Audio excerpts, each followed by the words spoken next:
Hello नमस्कार दोस्तों। स्वागत है आपका लर्न विद सुजीत में। आज है 27 जुलाई 2026 और आज के जितने भी इम्पोर्टेंट करंट अफेयर्स और उससे रिलेटेड जितने भी इम्पोर्टेंट फैक्ट्स बनते हैं हम आज इस वीडियो में डिस्कस करेंगे। दोस्तों आज के जो क्वेश्चन है वो काफ़ी इम्पोर्टेंट है और आपके एग्जाम के पॉइंट ऑफ व्यू से बहुत ही ज़्यादा महत्वपूर्ण होने वाले हैं। सो आज का वीडियो स्किप मत कीजिएगा, सारे क्वेश्चन को जरूर देखिएगा। चलिए फिर शुरू करते हैं आज का वीडियो। आज का पहला क्वेश्चन है, ग्लासगो में आयोजित राष्ट्रमंडल खेल 2026 में भारत का पहला स्वर्ण पदक किसने जीता? इसका सही आंसर होगा ऑप्शन सी, मीराबाई चानू। मीराबाई चानू ने ग्लासगो में आयोजित राष्ट्रमंडल खेल 2026 में भारत का पहला स्वर्ण पदक जीत लिया है। मीराबाई चानू का संबंध वेट लिफ्टिंग से है। मणिपुर की रहने वाली मीराबाई चानू ने अभी ग्लासगो में आयोजित राष्ट्रमंडल खेल 2026 के 48 किलोग्राम वर्ग में कुल 190 किलोग्राम, जिसमें स्नैच में 85 किलोग्राम और क्लीन एंड जर्क में 105 किलोग्राम वजन को उठाकर नया रिकॉर्ड बना लिया है। विनेश फोगाट के बाद लगातार 3 राष्ट्रमंडल खेल में स्वर्ण पदक जीतने वाली मीराबाई चानू दूसरी भारतीय एथलीट बन गई है। मीराबाई चानू इससे पहले गोल्ड कोस्ट 2018 में स्वर्ण पदक जीता था 48 किलोग्राम कैटेगरी में। दूसरा, बर्मिंघम में आयोजित राष्ट्रमंडल खेल 2022 में उन्होंने 49 किलोग्राम के कैटेगरी में गोल्ड मेडल जीता था और अभी हाल ही में ग्लासगो 2026 में उन्होंने तीसरा गोल्ड मेडल जीता है। अच्छा, यहाँ पे एक नाम है झंडू कुमार का। तो बात करें झंडू कुमार की, तो झंडू कुमार ने ग्लासगो में आयोजित राष्ट्रमंडल खेल 2026 में भारत के लिए पहला मेडल जीता है। उन्होंने ब्रॉन्ज मेडल जीता। तो कॉमनवेल्थ गेम 2026 में भारत के लिए पहला मेडल झंडू कुमार ने जीता है, ब्रॉन्ज मेडल जीता है। इन्होंने पुरुषों के heavy weight para power lifting event में ब्रॉन्ज मेडल जीता। वहीं ऋषिकांत सिंह की बात करें तो ऋषिकांत सिंह कॉमनवेल्थ गेम्स 2026 में भारत के लिए दूसरा पदक जीता और इन्होंने सिल्वर जीता है। कौन सा पदक जीता है? सिल्वर पदक जीता है। इन्होंने 60 किलोग्राम के इवेंट में वेट लिफ्टिंग में सिल्वर मेडल जीता है। तो इनका संबंध किससे है? इनका संबंध भी वेट लिफ्टिंग में है। तो वेट लिफ्टिंग के 60 किलोग्राम कैटेगरी में ऋषिकांत सिंह ने सिल्वर मेडल जीता और तीसरा पदक भारत के लिए मीराबाई चानू ने जीता है। वहीं राष्ट्रमंडल खेल 2026 में पहला गोल्ड मेडल भारत के लिए मीराबाई चानू ने जीता। अगला क्वेश्चन है, केंद्र सरकार द्वारा केंद्रीय शिक्षा मंत्री का अतिरिक्त प्रभार किसे सौंपा गया है? इसका सही आंसर होगा ऑप्शन बी, प्रहलाद जोशी। अभी हाल ही में प्रहलाद जोशी को केंद्रीय शिक्षा मंत्री का अतिरिक्त प्रभार सौंपा गया है।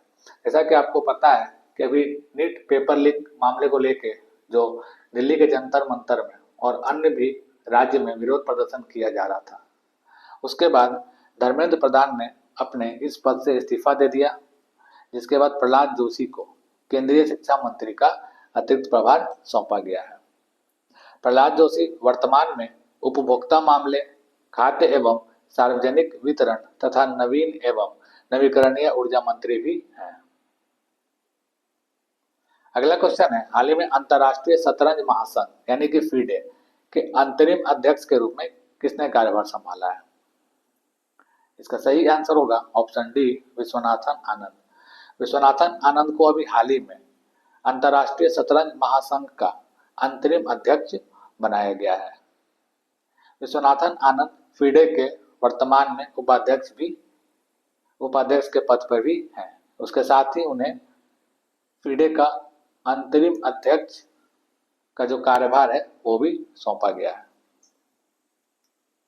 इससे पहले इस पद पे अकार्डी द्वारकोविच थे। अगला क्वेश्चन है, हाल ही में किस देश के राष्ट्रपति मोहम्मद शहाबुद्दीन ने अपने पद से इस्तीफा दे दिया? इसका सही आंसर होगा ऑप्शन बी, बांग्लादेश। अभी हाल ही में बांग्लादेश के राष्ट्रपति मोहम्मद शहाबुद्दीन ने अपने पद से इस्तीफा दे दिया है।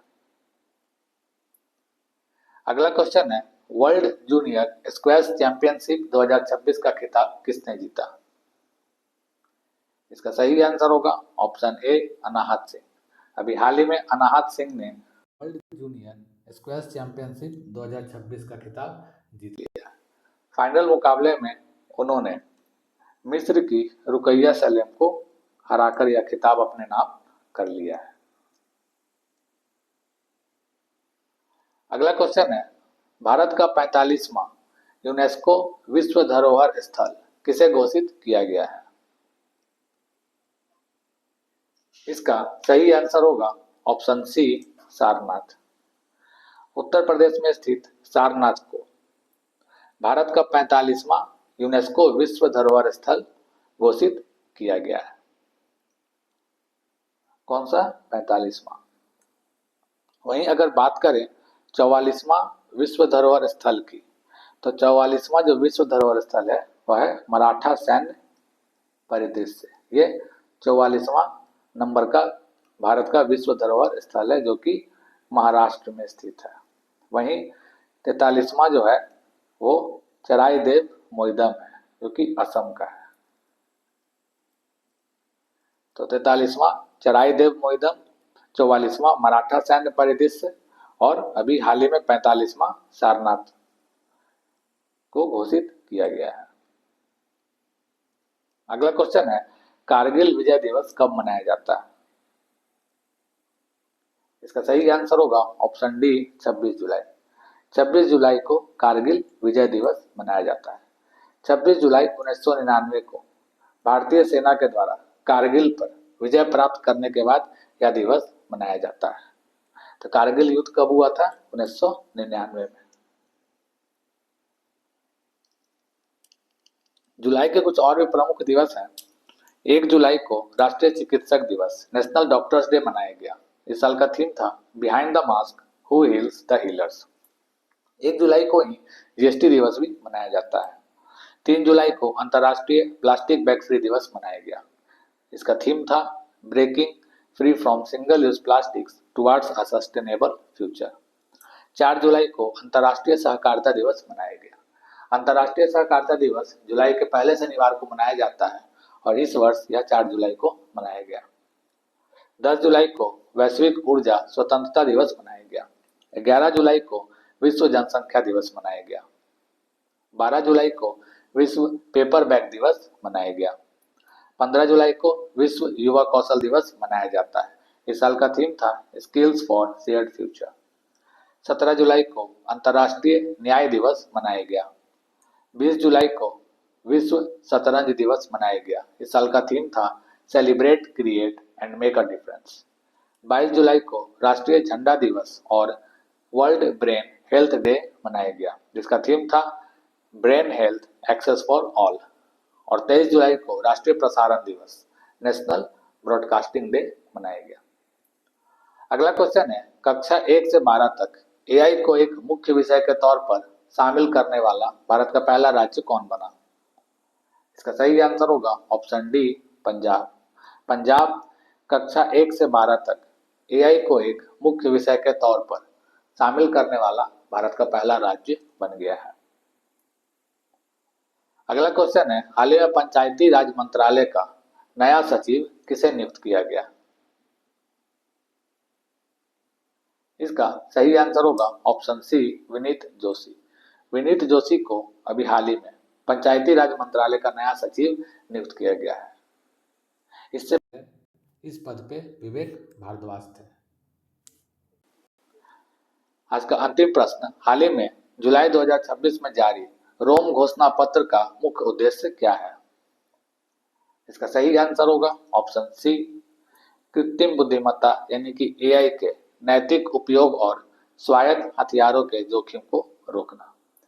तो दोस्तों, ये थे आज के कुछ important current affairs. I hope आपको वीडियो पसंद आया हो।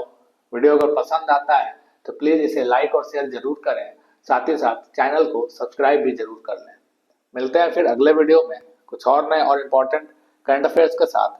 तब तक के लिए पढ़ते रहिए और बढ़ते रहिए। धन्यवाद।